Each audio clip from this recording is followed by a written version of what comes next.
నమస్తే, నేను డాక్టర్ రమాదేవి.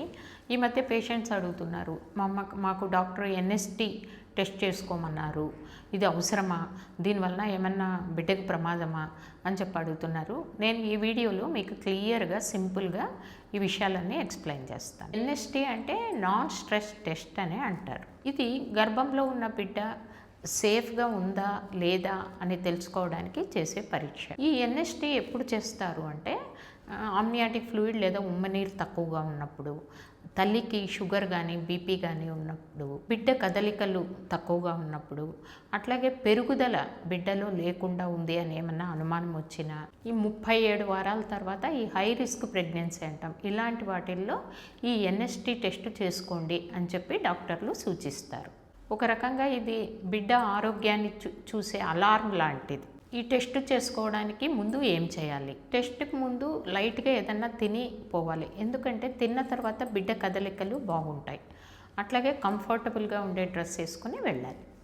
ఇందులో మొదటి స్టెప్ ఏంటంటే తల్లిని పడుకోబెడతారు, అది కొంచెం లెఫ్ట్ సైడ్ ఉండేట్టుగా పడుకోబెడతారు. లెఫ్ట్ సైడ్ పడుకుంటే ఏంటంటే బిడ్డకి రక్త ప్రసరణ బాగుంటుంది అని. రెండో స్టెప్లో ఏం చేస్తున్నారంటే పొట్ట పైన 2 బెల్టులు కడతారు. ఒక బెల్ట్ ఏమంటే బిడ్డ హార్ట్ బీట్ని నమోదు చేస్తుంది, రెండోది గర్భాశయ కదలికల బెల్ట్, దీనే టోకోగ్రామ్ అని కూడా అంటారు.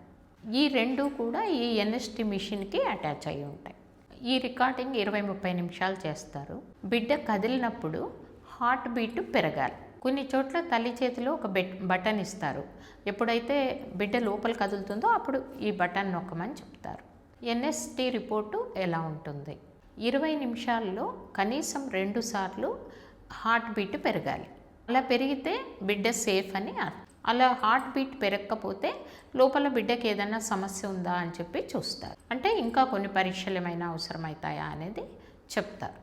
ఒక్కొక్కసారి బిడ్డ నిద్రపోతుందనుకోండి, అప్పుడు కదలికలు ఉండవు కదా, అప్పుడు పొట్టను నెమ్మదిగా ఇట్లా కదిలించి చూస్తారు. తల్లికి కొంచెం జ్యూస్ కానీ ఏదైనా ఇచ్చి చూస్తారు. అప్పుడు మళ్ళీ బిడ్డ కదులుతుంది కదా, కదిలినప్పుడు హార్ట్ బీట్ చూస్తారు. కాబట్టి ఈ ఎన్ఎస్టీ టెస్ట్ అంటే ఇదేం భయపడే టెస్ట్ కాదు. దీంట్లో ఏమి ఇంజెక్షన్లు ఉండవు, లేకపోతే నొప్పి ఉండదు, ఏమీ ఉండదు. ఇది కేవలం బిడ్డ లోపల సేఫ్గా ఉందా లేదా అని తెలుసుకోవడానికి. అది కూడా అందరికీ అవసరం లేదు. ఎవరికైతే మనం చెప్పిన రిస్క్ ఫ్యాక్టర్స్ ఉన్నాయో వాళ్ళు, అలాగే ఎవరికైతే బిడ్డ కదలికలు లోపల సరిగ్గా లేవని అనుమానం వచ్చిన వాళ్ళు, బిడ్డ పెరుగుదల సరిగ్గా లేదని అనుమానం వచ్చిన వాళ్ళు, ఇలాంటి వాళ్ళలో మాత్రమే ఈ టెస్ట్ చాలా అవసరము. ఈ టెస్ట్ చేసుకున్న తర్వాత ఇదేమన్నా లోపం ఉన్నా కూడా భయపడనక్కర్లేదు. డాక్టర్ ఏమైనా తొందరగా డెలివరీ చేయాలన్నా, లేకపోతే బిడ్డకి మరింత ఆరోగ్యంగా ఉండడానికి ఏం చేయాలా అనే జాగ్రత్తలు తీసుకుంటారు. కాబట్టి ఈ టెస్టు డాక్టర్ కనుక మీకు సూచిస్తే ఖచ్చితంగా చేయించుకోండి, ఇందులో భయపడాల్సిన అవసరం ఏమీ లేదు. ఈ వీడియో మీకు నచ్చినట్టయితే ఖచ్చితంగా షేర్ చేయండి, లైక్ చేయండి. ఇంకా మరిన్ని వీడియోల కోసం నా ఛానల్ని సబ్స్క్రైబ్ చేసుకోండి.